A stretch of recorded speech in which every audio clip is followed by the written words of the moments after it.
Bonjour Stéphane, Bonjour.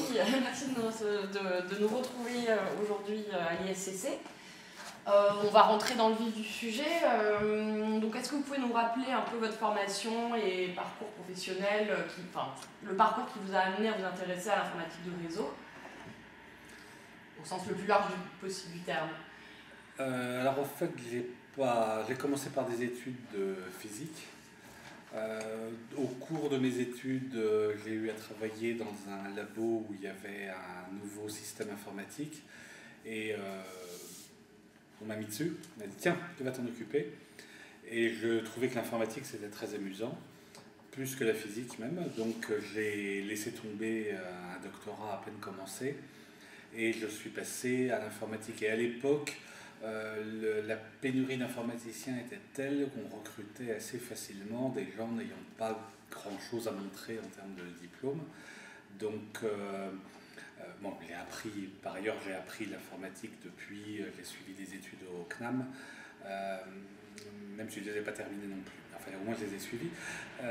Et je suis rentré, sauf erreur, j'ai commencé à travailler en informatique professionnellement à l'INED, l'Institut national d'études démographiques, et ça devait être en 1986. À l'époque, l'INED était connecté à... non, on n'était pas encore. C'est après qu'on s'est connecté à Earn Bitnet, qui était un réseau spécifique au monde d'éducation-recherche.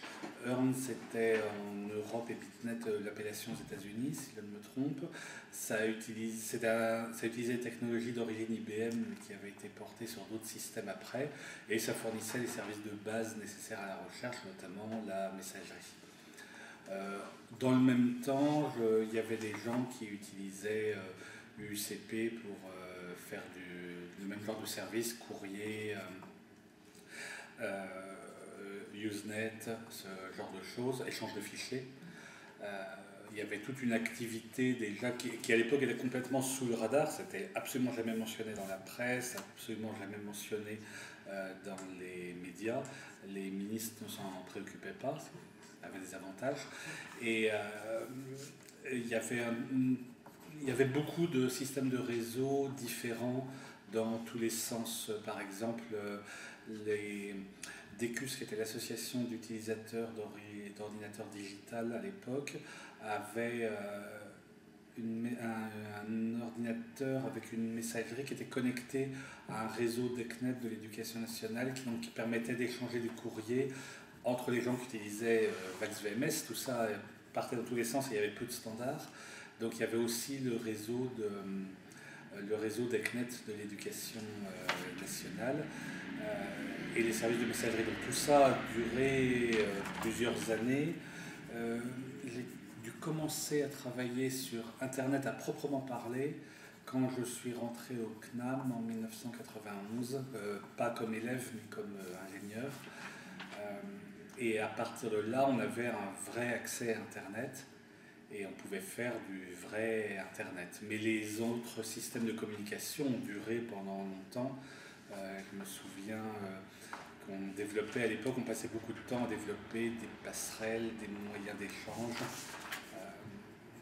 Par exemple, au CNAM, un étudiant, Pascal Courtois, avait fait une passerelle entre le réseau des CNET de l'éducation nationale et l'Internet pour qu'on puisse envoyer du courrier dans les deux sens. Ça permettait notamment aux membres de DECUS qui n'étaient pas dans le milieu académique connecté à Internet d'échanger du courrier et de découvrir le monde merveilleux du courrier. Et je crois que c'est à l'INED que vous avez rencontré Laurent Bloch. C'est lui qui m'avait embauché à l'INED, oui. Et je vous parle de Laurent Bloch parce qu'après discussion avec lui, je lui disais, mais comment c'était, avec une question un peu naïve comme ça, comment c'était avant Internet, comment vous appeliez, quelle expérience vous aviez de tous ces réseaux non standardisés, ou en tout cas en cours de standardisation. Et il me disait que c'était en fait pour lui, rétrospectivement, une première expérience Internet, en insistant sur le terme expérience. Est-ce que c'est l'impression que vous avez, vous, aujourd'hui encore, en y repensant, que ces réseaux-là vont familiariser avec l'arrivée des protocoles Internet? Ils m'ont familiarisé avec certaines caractéristiques qu'on associe exclusivement à Internet, mais qui en fait étaient dans d'autres systèmes. Déjà le fait que on fait communiquer des humains et pas des machines, donc on a tous les problèmes et les avantages de la communication entre humains, donc on s'amuse bien mais c'est parfois agaçant, qu'il faut régler des problèmes, qu'il faut discuter, qu'il faut se rencontrer, qu'il faut, d'autant plus que techniquement ça ne marchait pas super bien à l'époque, les possibilités ouvertes par la coopération, enfin le côté... tout à coup, on peut parler avec le monde entier. Dans certains contextes, c'est particulièrement formidable. Quand le réseau Rio a commencé à l'Orstom, ça s'appelait l'Orstom à l'époque, c'est maintenant l'INRD, l'Institut national de recherche en développement. Donc quand le réseau Rio a commencé, pour les gens par exemple qui étaient en Afrique et qui étaient chercheurs en Afrique et à qui il fallait 2 mois pour envoyer une lettre quand elle arrivait, c'était d'un seul coup un moyen formidable. Donc on a découvert effectivement le pouvoir de la communication et les difficultés techniques et la nécessité de coopération. Donc c'est vrai que beaucoup de caractéristiques de l'Internet, le fait qu'on le gérait nous-mêmes, que les gens au-dessus ne savaient pas exactement ce qu'on faisait, ils s'en fichaient, donc c'était à nous de le gérer. Le fait que tout à coup on se découvrait plein de copains partout dans le monde. Le plaisir des rencontres physiques après, avec quelqu'un qui on communique depuis des années qu'on n'avait jamais rencontré, je n'imaginais pas comme ça. Enfin, tout ça, ça a commencé avant l'Internet, effectivement. Il y avait déjà Internet à l'époque, mais l'INED n'était pas connecté à Internet à l'époque, et en France, c'était vraiment les débuts des débuts, alors que les États-Unis étaient beaucoup plus habitués depuis longtemps.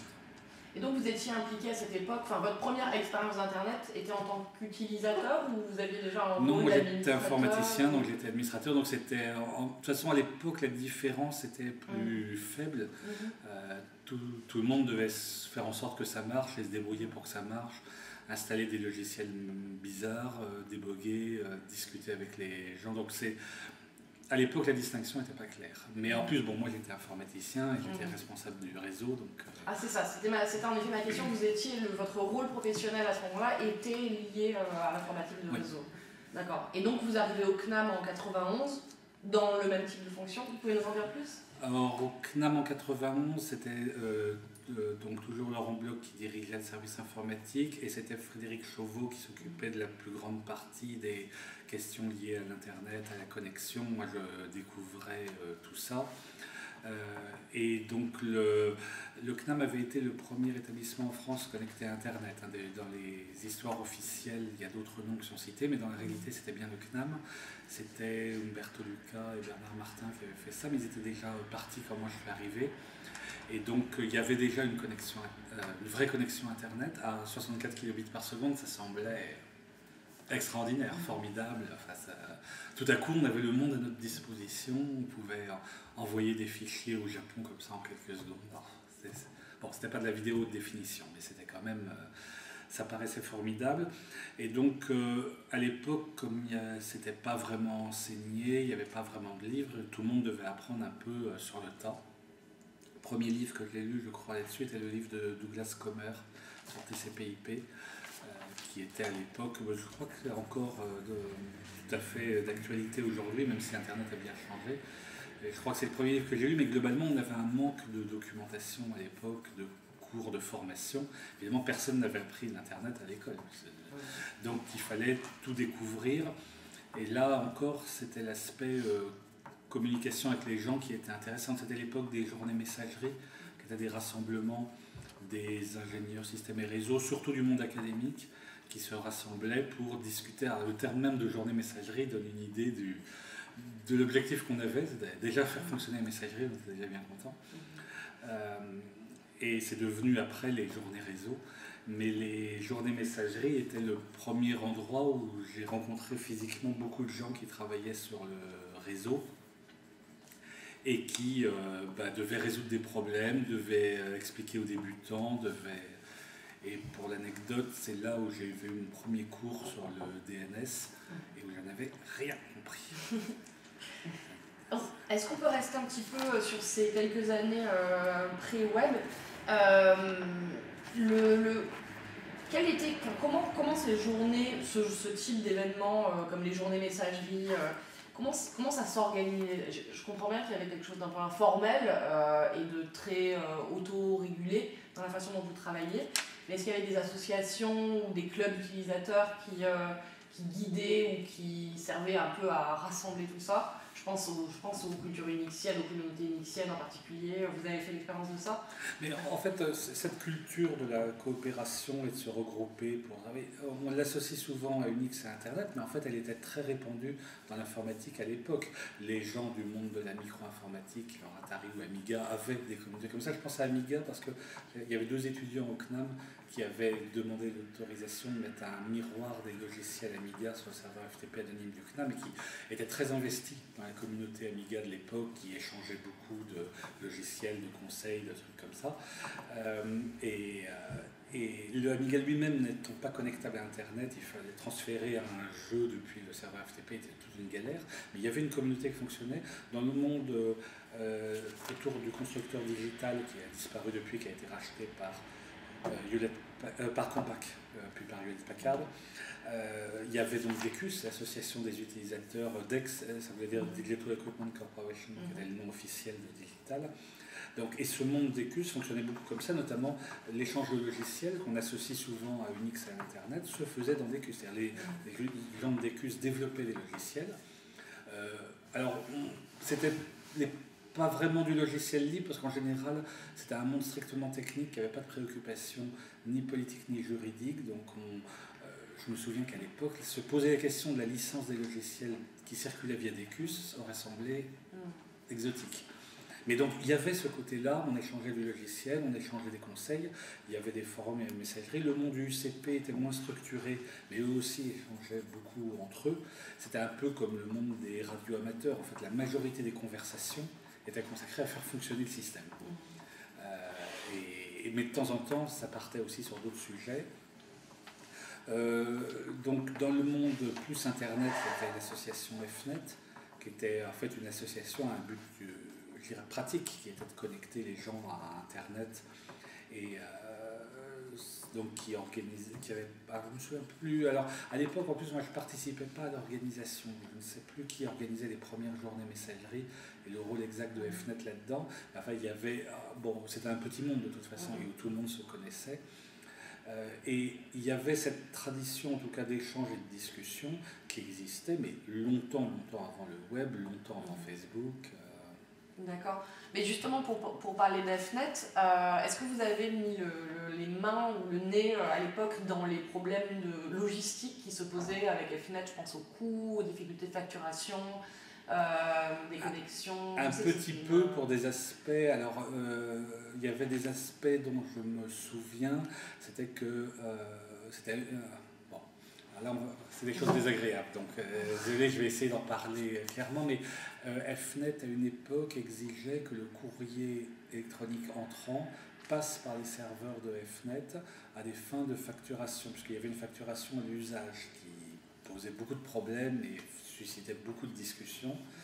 Et donc, il y avait une des raisons pour lesquelles je n'avais rien compris à la première formation DNS, c'est qu'il y avait un mélange chez certaines personnes entre leurs exigences financières, enfin, il fallait faire fonctionner l'association, donc il fallait des revenus, et la technique. Et donc, par exemple, la première fois, j'ai demandé, mais est-ce que techniquement, il faut vraiment qu'on mette un MX, c'est-à-dire l'enregistrement DNS qui indique le serveur de messagerie, vers chonas.inria.fr, je me souviens encore du nom de la machine, les machines de l'INRIA à l'époque portaient des noms de vin.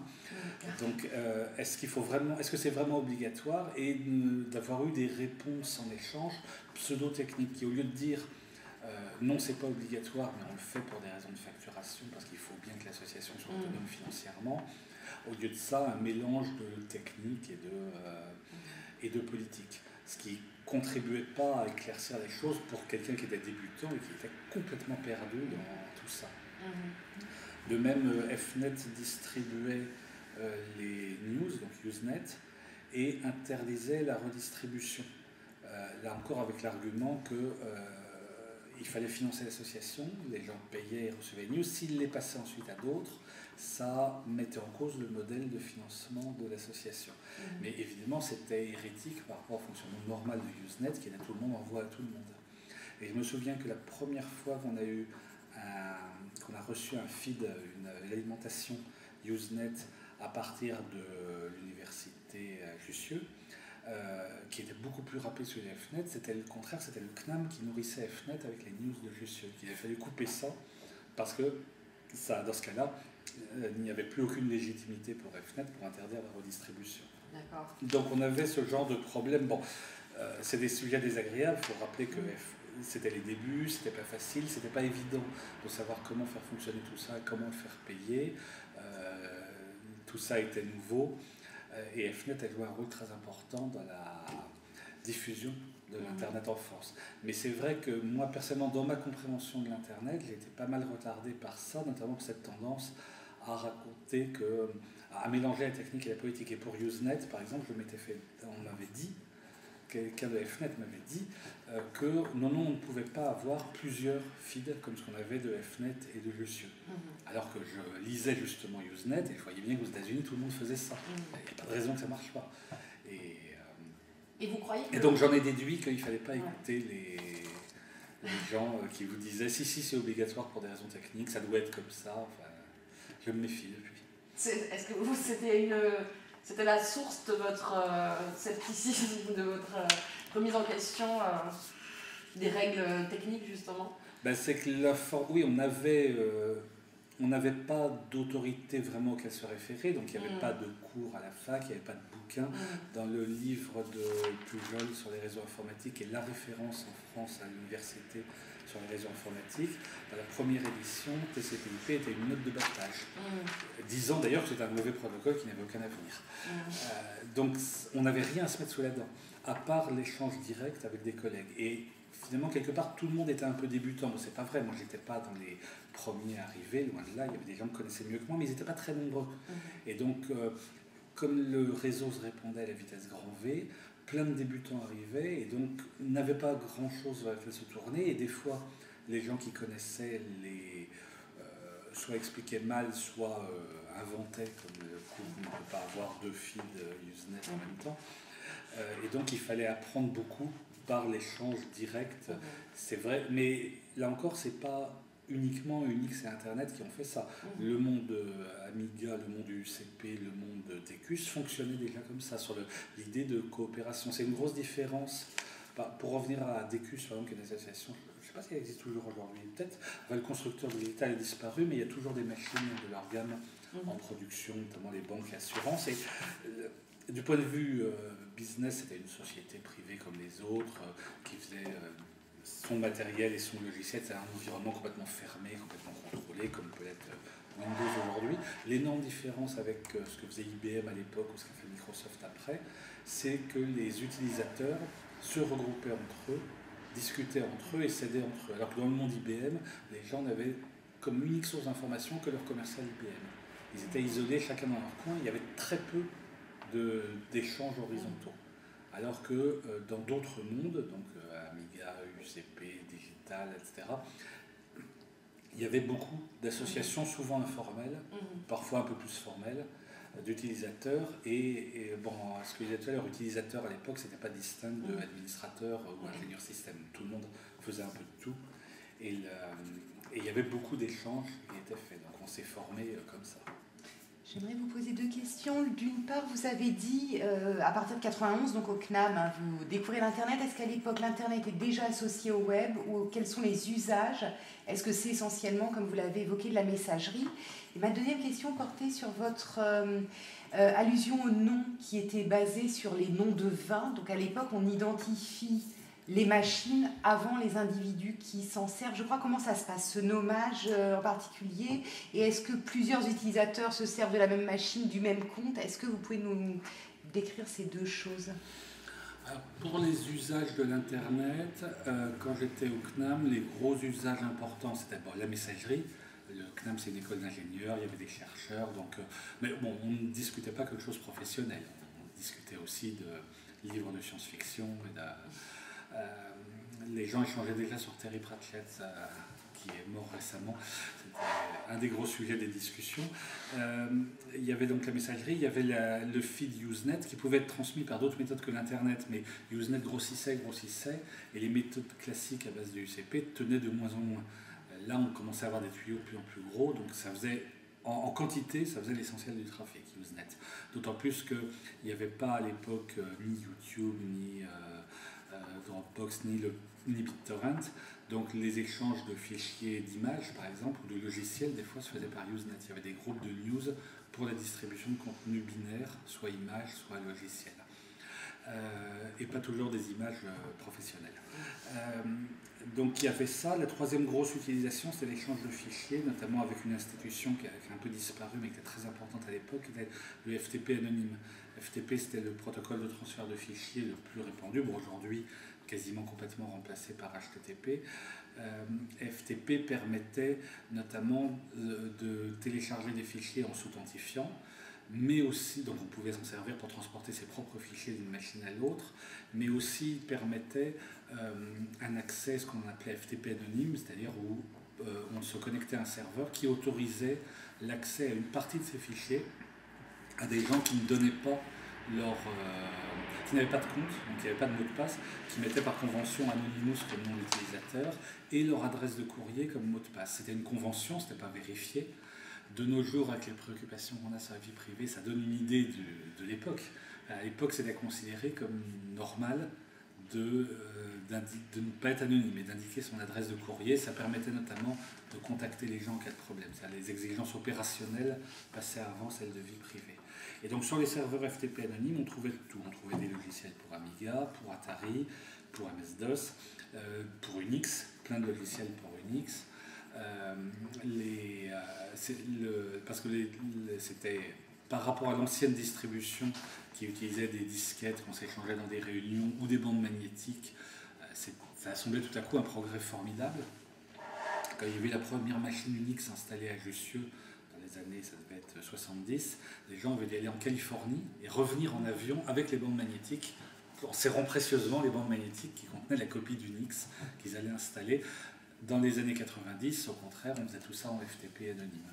Donc ça, c'était un gros usage et une source, évidemment, comme toujours sur Internet, aussi une source de problèmes, d'ennuis, d'embrouilles, non, ce truc-là, il y a un copyright, vous ne pouvez pas le distribuer, parce que FTP anonyme permettait aussi de déposer des fichiers dans certaines conditions.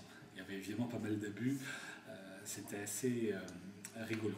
Donc là, les usages de l'Internet à l'époque, c'était ça. Il y avait un truc que moi, je ne faisais pas beaucoup, mais qui était la messagerie instantanée, en utilisant le protocole IRC. Alors moi, j'en ai jamais été très fan. Paradoxalement, je me suis mis beaucoup plus tard. Mais à l'époque, la messagerie instantanée m'énervait. Le côté, il faut être disponible et répondre tout le temps. Et bon, on se dit, aujourd'hui, on a ça avec Twitter. Mais les gens qui s'en servaient, pour eux, c'était super important. Ils en faisaient beaucoup. Il y avait déjà cette caractéristique qui est importante de l'Internet, c'est que c'est juste le transport de paquets et que dessus, on met des applications qu'on veut. Donc les gens qui font de l'IRC font s'ils veulent, ça ne dérange pas ceux qui ne le font pas. Et donc le web en 91, on n'en parle pas encore? On n'en parle pas. Il y avait déjà, Tim Berners-Lee avait déjà inventé le web, mais c'était resté interne au CERN. Je me souviens bien de la première fois où j'en ai entendu parler. C'était juste après la sortie de NCSA Mosaic, qui devait donc être en 1993, où un étudiant me montre ça en disant « Tiens, tu vas voir, c'est génial !» Et où je ne vais pas au bout du « Ouais, bon, d'accord, si ça t'amuse. » Mais bon, pour dire, je n'avais pas perçu l'intérêt immédiatement. J'ai une petite question, justement, avant de se lancer. Parce qu'après, il y avait une autre question de Valérie sur le nom. Ah, oui, sur les noms aussi. Pour rebondir sur les usages, est-ce que vous pourriez, parmi tous les exemples que vous nous avez donnés, par exemple FTP, décrire pratiquement comment vous accédiez aux ressources? Parce que j'imagine que pour quelqu'un qui utilise le web, qui n'a seulement qu'utilisé le web dans son accès à Internet, la navigation est quelque chose de naturel, la navigation dans les ressources documentaires, ça ne se passait pas comme ça avant. J'aime pas le mot naturel, c'est appliqué à l'informatique parce que tout est appris. En informatique, tout fait l'objet d'un apprentissage, tout est appris. On appelle naturel les trucs qu'on a appris il y a tellement longtemps qu'on a oublié. Voilà. Mais ça n'a rien de naturel. Donc comment on faisait pour le FTP anonyme? Le logiciel standard sur Unix s'appelait lui-même FTP. C'était l'époque où on mélangeait un peu tout, on mélangeait les protocoles, les logiciels, c'était pas clair dans l'esprit des gens. Donc le logiciel standard s'appelait lui-même FTP, il fonctionnait en ligne de commande. Donc FTP, le nom de la machine, on tapait FTP, le nom de la machine, puis return. Ensuite username Anonymous, password, son adresse de courrier, Et ensuite, connecté à la machine, on pouvait naviguer en utilisant des commandes proches de celles qu'on utilisait sur le shell Unix. Donc CD pour changer de répertoire, ls pour voir le contenu du répertoire, et get pour récupérer un fichier particulier sur son disque dur. Il y avait déjà à l'époque des gens qui développaient des logiciels meilleurs. Et encore, c'est des étudiants qui m'avaient montré NCFTP, qui était un client FTP de meilleure qualité, plus simple, qui permettait notamment d'enregistrer des signets, donc d'aller plus vite. Si on allait souvent sur un répertoire donné d'un serveur donné, ça permettait d'y aller plus vite. On n'avait pas à tout retaper à chaque fois, se connecter. Ils pouvaient mémoriser également l'adresse de courrier pour qu'on n'ait pas à la retaper à chaque fois, des choses comme ça. Donc il y avait déjà un travail pour des meilleurs logiciels. Une des choses dont je me souviens quand j'avais commencé à montrer Internet à des gens qui ne connaissaient pas dans les débuts des années 90, c'est que la plupart du temps, les gens se braquaient sur l'interface utilisateur du logiciel et qu'ils n'arrivaient pas à comprendre ce qu'il y avait derrière. C'était un peu, et donc notamment les interfaces à l'époque étant souvent rudes, ils en déduisaient que l'Internet ne pouvait pas marcher ils n'arrivaient pas à comprendre la différence entre le réseau, dont on allait faire ce qu'on voulait, et les interfaces existantes qui étaient encore à l'époque assez rudes. Un peu comme quelqu'un qui aurait montré une voiture en 1900 et qui aurait dit non, l'automobile n'a pas d'avenir, c'est trop compliqué, le siège en bois est inconfortable, le coup de la manivelle pour démarrer c'est vraiment pas pratique, il n'y a pas de station-service sur les routes, et qui aurait dit donc l'automobile n'a pas d'avenir. Et au début des années 90, la plupart des gens qui ont montré Internet se braquaient sur ces histoires d'interface et disaient non, mais Madame Michu n'y arrivera jamais, parce que l'utilisateur imbécile qui comprend rien, c'est forcément une femme, donc c'est forcément Madame Michu. Donc Madame Michu n'y arrivera jamais, votre truc n'a pas d'avenir. Et donc c'est pour ça que l'expérience utilisateur de l'époque était effectivement un peu rude. J'ai dit, les gens y arrivaient. Souvent, ils avaient des motivations. Bon, les utilisateurs d'Amiga, ils étaient motivés pour télécharger des jeux. Donc, quand les humains sont motivés, ils arrivent à faire des choses extraordinaires. Et on imagine déjà au début des années 90, éventuellement des usages grand public. Quand on évoque Madame Michu, est-ce que déjà, vous dites ça peut se répandre dans la société et c'est quelque chose qui va sortir du milieu de la recherche, qui va aller vers le grand public? Moi, j'en étais convaincu à partir du début des années 90. Je me souviens d'une fois, c'était quelques années après, ça devait être vers 1995, on pourrait retrouver d'après l'époque où il était au gouvernement. J'animais un stand multimédia à la fête de l'UMA, et parmi les visiteurs, je vois Edith Cresson, qui était Premier ministre à l'époque, qui passe sur le village multimédia, et je lui explique que notamment dans le futur, tout employé de bureau aura sur son bureau un accès à Internet et fera de la messagerie avec le monde entier. Elle m'avait ri au nez. En disant, bon non, voyons, qu'une chance, elle est complètement utopique. Donc je ne sais plus quand est-ce qu'elle était Premier ministre, mais ça donne une idée de la mentalité dominante à l'époque. Pour moi, c'était évident. Je crois que c'est Laurent Chemla qui avait bien expliqué ça en disant, de toute façon, prévoir que l'Internet allait être un succès, je l'avais fait, c'est Laurent Chemla qui parle, mais il n'y a aucun mérite, puisque de toute façon, dans l'histoire de l'humanité, toutes les techniques de communication ont été des succès, parce que l'être humain est communicant. Donc toute technique de communication a été un grand succès. Et donc prévoir que l'Internet en serait un ne nécessitait pas de compétences particulières en futurologie. Alors, j'ai plus en tête non plus le moment où Edith Cresson est en effet ministre. Par contre, vous évoquez la fête de l'humanité. C'est intéressant, on a un certain nombre de lieux, ça sera ensuite la fête de l'Internet. C'est pas la même chose, la fête de l'UMA, elle a eu un peu plus de pérennité, à vrai dire, que la fête de l'Internet. Mais il y a des lieux comme ça qui vont être des lieux où les Français, en tout cas certains, peuvent partir à la découverte du multimédia, de l'Internet. C'est important, ces lieux de médiation, et est-ce que pour vous c'était important d'aller à la rencontre du public et d'expliquer ce que c'était? Oui, c'était important parce que effectivement il y avait une grande ignorance là-dessus, il y avait un côté sous le radar qui était très fort. Je me souviens que je suis toujours d'ailleurs abonné à la recherche à l'époque, souvenir de mes années où je faisais des études de physique. Et la recherche, c'est un public de chercheurs, donc de gens qui étaient très en avance sur l'Internet, connectés bien avant tout le monde et qui l'utilisaient depuis longtemps. Et malgré ça, il n'y avait rigoureusement rien eu dans la recherche sur l'Internet, ni sur ses usages, ni sur comment il fonctionnait, alors que les lecteurs de la recherche, une bonne partie d'entre eux, devaient l'utiliser. Donc j'avais écrit à la rédaction pour proposer des articles là-dessus, et je n'avais jamais de réponse. Le silence total.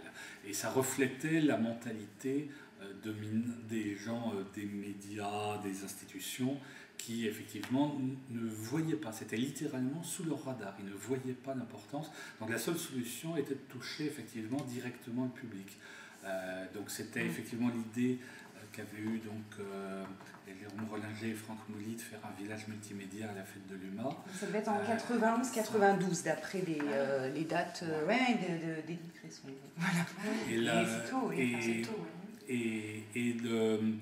Et donc, c'est à d'autres occasions. Je me souviens d'une fois, on avait fait ça au CNAM. Le CNAM avait fait une journée de porte ouverte où on avait un stand. J'étais avec Olivier Delarosière. On avait un stand sur l'Internet et on présentait l'Internet et ce qu'on pouvait faire. Et bon, aujourd'hui, ça a l'air d'une banalité terrible, mais à l'époque, c'était c'était complètement nouveau pour les gens. Et effectivement, il a fallu très longtemps avant que les institutions, donc au sens les médias, les mandarins à l'université, les ministres, ne comprennent, avant que ça arrive dans leur perception. Je suppose, le cas de pas mal d'innovations technologiques, c'est que les institutions ne les voient pas, sans doute parce que les innovations technologiques, des fois, secouent les institutions. Donc on n'aime pas voir ce qui va vous secouer, c'est mieux de l'ignorer. Et du coup, est-ce qu'une étape intermédiaire entre l'intérêt institutionnel, l'intérêt grand public et l'intérêt des experts techniciens, est-ce qu'une étape intermédiaire pouvait être les lieux de pédagogie? Parce que je sais que vous avez participé au cours réseau au CNAM par exemple. Comment ça se passait? C'était des cours officiels ou c'était plutôt des trucs et astuces qu'on donnait aux étudiants? Il y avait plusieurs aspects. Il y avait l'aspect, le CNAM est une école d'ingénieurs, donc normalement, il y avait la formation réseau, qui était une formation se voulant de haut niveau, au sens où ce n'était pas des trucs et des techniques, c'était comprendre les réseaux, comprendre les principes sous-jacents, par-delà les spécificités temporaires de tel ou tel logiciel ou de tel ou tel service. Ça, c'est pas moi qui m'en occupais, hein. C'était les profs du CNAM qui le faisaient. Moi, je n'étais pas prof, j'étais un étudiant. Un administrateur système. Je faisais aussi effectivement des sessions de sensibilisation au CNAM ou ailleurs pour les étudiants sur l'accès Internet, sur ce qu'on avait, sur ce qu'on pouvait en faire, sur les problèmes. J'ai fait après à l'Institut Pasteur, je l'ai fait dans des trucs ouverts comme la fête de l'UMA. En fait, j'ai passé une bonne partie effectivement des années 90 à faire ce genre de travail de sensibilisation sur l'Internet. Alors pour revenir au nommage, voilà, je proposais d'y revenir, en effet. Oui. Alors, le coût du nommage des machines, il y a plusieurs raisons. D'abord, les machines étaient nommées en partie parce que l'ingénieur système a une relation quand même particulière avec sa machine. C'est moins vrai aujourd'hui, où on a plein d'ordinateurs. Chaque personne a à la maison une dizaine d'ordinateurs facilement. Un smartphone est un ordinateur, techniquement, il n'y a pas de différence. Donc entre la box, la télé connectée, les smartphones et les ordinateurs traditionnels, Madame Michu aujourd'hui a à la maison une dizaine d'ordinateurs, donc qui n'ont pas de nom, qui sont anonymes, parce que c'est complètement intégré dans le paysage maintenant. À l'époque où on avait peu d'ordinateurs, ils étaient chers, ils étaient compliqués, il y avait une relation de l'ingénieur système avec l'ordinateur, donc on lui donnait un nom comme les marins donnent un nom à leur bateau, c'est exactement le même système. Ça, c'était le côté sentimental. Il y a aussi le côté pratique, c'est que ce nom servait effectivement sert toujours d'ailleurs à certaines opérations. Cas typique, tester qu'une machine fonctionne. Donc la commande traditionnelle sur Internet pour ça s'appelle ping, et ping prend comme argument le nom de la machine qu'on veut viser. Donc on tape ping.chonas.nria.fr et on voit s'il répond pas. S'il répond pas, c'est qu'il y a quelque part un problème. Ça, c'est le genre de commande que l'ingénieur système ou réseau tape 10 fois par jour pour tester des problèmes. Donc là, c'est indispensable qu'il y ait des noms en face. Après, ce qui est vrai, c'est que maintenant, il y a beaucoup de machines et encore plus avec la virtualisation, les noms sont devenus plus utilitaires, moins pittoresques. Par exemple, on estime en général que Google a environ 1 million de serveurs en production. C'est donc pas possible de leur donner un nom rigolo à chacun. Et donc ils ont des noms qui sont en fait à un numéro et qui servent, le numéro a un sens particulier pour Google, indique que dans quel data center ça se trouve, des choses comme ça.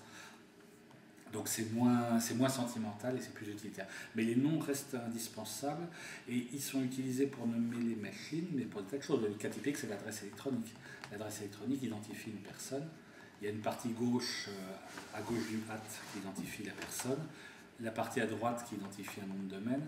Je me souviens que quand j'étais rentré au CNAM, les adresses du CNAM étaient @knam.knam.fr avec 2 fois CNAM, pour une raison qui, je crois, était liée à un manque de compréhension du système par la personne qui avait mis ça en place. C'était le début, donc tout le monde cafouillait. Et je me souviens qu'effectivement, c'était un truc, je crois que c'est Frédéric Chauveau qui avait fait, de changer l'adressage pour qu'on puisse avoir des adresses @knam.fr. Donc les noms étaient déjà, enfin reflétaient déjà quelque chose. Il y avait déjà des disputes autour du nommage, c'est ce dont on a parlé juste avant le début de l'entretien. Il y avait déjà des disputes autour du nommage, qui pouvait avoir un nom, qu'est-ce qui signifiait, et des engueulades là-dessus avec les gens du UCP qui avaient un système de nommage complètement différent.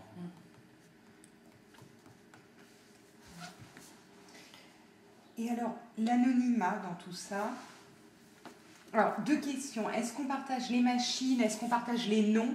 Est-ce qu'on partage même les adresses? Ou est-ce que tout le monde a son adresse? Est-ce que ça ne se fait pas? Ou on a des adresses institutionnelles? Et est-ce que il y a aussi des pratiques d'anonymat? On a évoqué FTP anonyme, et vous avez dit on rentrait son courrier, enfin effectivement son adresse de courrier électronique, car on parle souvent d'une époque où on était beaucoup plus dans l'anonymat, finalement pas tant que ça, au contraire, vous avez l'air de dire qu'on s'identifiait presque plus facilement. Oui, parce que bon, donc le FTP anonyme ne méritait pas du tout son nom en fait, puisque, enfin, il était anonyme dans la mesure où c'était déclaratif. Donc les gens qui pouvaient mettre une fausse adresse ou des choses comme ça, il n'y avait pas de vérification. Mais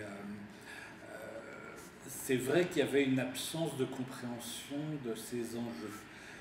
Une tendance effectivement, au moins dans le milieu académique, une tendance à l'ouverture. Dans les années 80, moi j'ai pas vécu ça, mais dans les années 80, il y avait encore des gens qui n'avaient pas de mot de passe sur leur compte. Quelqu'un comme Richard Stallman avait expliqué, je crois, à une époque, qu'il considérait que mettre un mot de passe sur son compte, c'était fasciste. Enfin, il s'exprime toujours avec nuance. Donc, il avait estimé que c'était un acte de défiance vis-à-vis de ses fellow humans, et que donc, lui ne mettait pas de mot de passe sur son compte. Je pense qu'aujourd'hui, il en a. Donc, ce qui est sûr, c'est qu'il n'y avait donc pas de compréhension de ce genre de problème. Bon, il y avait des gens plus ou moins sensibles que d'autres, mais d'autres pas. C'est vrai que ça avait tendance à ce que tout soit ouvert et que tout puisse se regarder, parce qu'on n'avait pas réfléchi au problème, simplement. Et puis parce qu'il y avait peu d'utilisateurs. Il y a des choses qui marchent bien quand il y a un petit nombre de gens qui se connaissent et qui ont beaucoup de choses en commun, et qui marchent moins bien quand ça s'étend à toute la société. Est-ce que ça pourrait venir de la, je ne sais pas si on peut appeler ça une culture, mais de la pratique des machines partagées une décennie plus tôt, enfin ou même 2 décennies plus tôt? Déjà, enfin, pour cette époque, la fin des années 80, début des années 90, les machines partagées, c'était déjà plus la règle, puisqu'il y avait déjà eu la micro-informatique, et que la micro-informatique avait déjà fait un nouveau modèle d'une machine au contraire individuelle. Donc il n'y avait pas de règle absolue là-dessus. Moi j'ai l'impression que, enfin, quand on dit que c'est lié par exemple à une idéologie de la côte ouest où tout le monde vivait en communauté et puis partageait tout, j'ai plutôt l'impression que c'est qu'on n'y pensait pas. On avait assez de problèmes comme ça et on ne pensait pas à cela.